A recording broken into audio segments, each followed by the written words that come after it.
Hi friends, welcome to Healthy Cooking Channel. இந்த வீடியோல நம்ம இன்னைக்கு சுவையான மா இஞ்சி ஊறுகாய் எப்படி செய்யலாம்னு பார்க்கலாம்.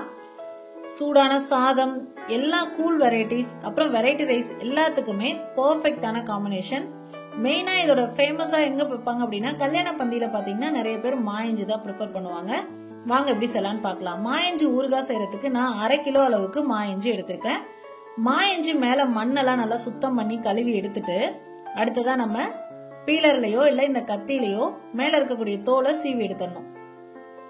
இஞ்சி வடிவத்துல இருந்தாலும் இஞ்சோட டேஸ்ட் இருக்காது. அதே மாதிரி மாங்காய் பிளேவர் இருக்கும், ஆனா மாங்காவோட டேஸ்ட் இருக்காது.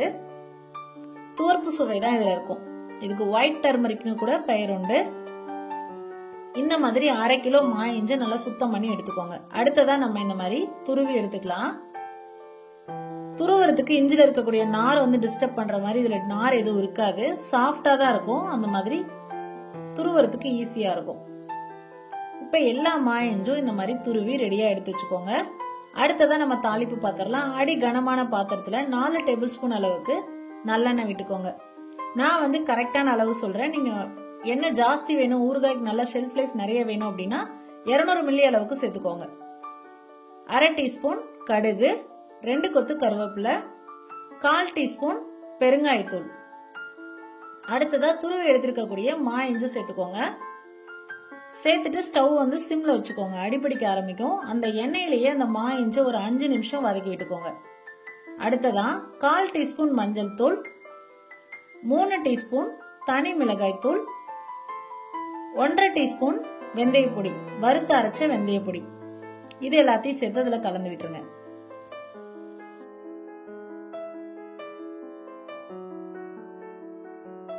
1 டேபிள் ஸ்பூன் அளவுக்கு கல்லுப்பு, பெரிய நெல்லிக்காய் சைஸ் அளவுக்கு புளியை ஊற வச்சு அதுல தண்ணியை வடிகட்டி இதுல சேர்த்துக்கோங்க. புளி தண்ணி பாத்தீங்கன்னா கொஞ்சம் திக்கா சேர்த்துக்கிட்டீங்க அப்படின்னா ஊறுகாய் சீக்கிரமா குக் ஆகி வரும். தண்ணியா சேர்த்துட்டீங்க அப்படின்னா கொஞ்சம் லேட் ஆகும்.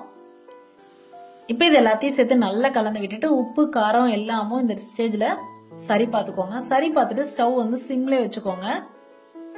அப்பப்ப இடையில கலந்து விடுங்க. இந்த மாதிரி எண்ணெய் பிரிஞ்சு வர அளவுக்கு வேக வச்சு எடுத்துக்கணும். நம்ம கலந்து விடும் போது அந்த கடாயில ஒட்டாம அப்படியே அல்வா பதத்துக்கு நல்லா சுருண்டு வரணும். அந்த ஸ்டேஜ்ல நம்ம ஸ்டவ் ஆஃப் பண்ணிடலாம். ஆஃப் பண்ணிட்டு அப்படியே ஆற விட்டுருங்க. ஆறும் போது எண்ணெய் கொஞ்சம் கொஞ்சமா மேல வர ஆரம்பிக்கும். அடுத்ததா நம்ம நல்லா ஆறுனதுக்கு அப்புறமா இந்த மாதிரி கண்ணாடி பாட்டில்ல ஸ்டோர் பண்ணி வச்சுக்கலாம். ஸ்டோர் பண்றது பாத்தீங்கன்னா ஃப்ரிட்ஜ்ல ஸ்டோர் பண்ணோம் அப்படின்னா 3 மாசம் வரைக்கும் கெட்டு போகாம இருக்கும். வெளியில வச்சோம் அப்படின்னா 1 மந்த்துக்கு நல்லா இருக்கும்.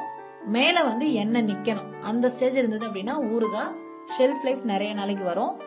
ட்ரை பண்ணி பார்த்துட்டு உங்க கமெண்ட் மறக்காம சொல்லுங்க ஃப்ரெண்ட்ஸ். இது போன்ற ஹெல்தி ரெசிபிஸ்க்கு மறக்காம ஹெல்தி குக்கிங் சேனலை சப்ஸ்கிரைப் பண்ணுங்க. இந்த வீடியோ உங்களுக்கு பிடிச்சிருந்தா லைக் பண்ணுங்க, ஷேர் பண்ணுங்க, கமெண்ட் பண்ணுங்க. தேங்க்ஸ் ஃபார் வாட்சிங்.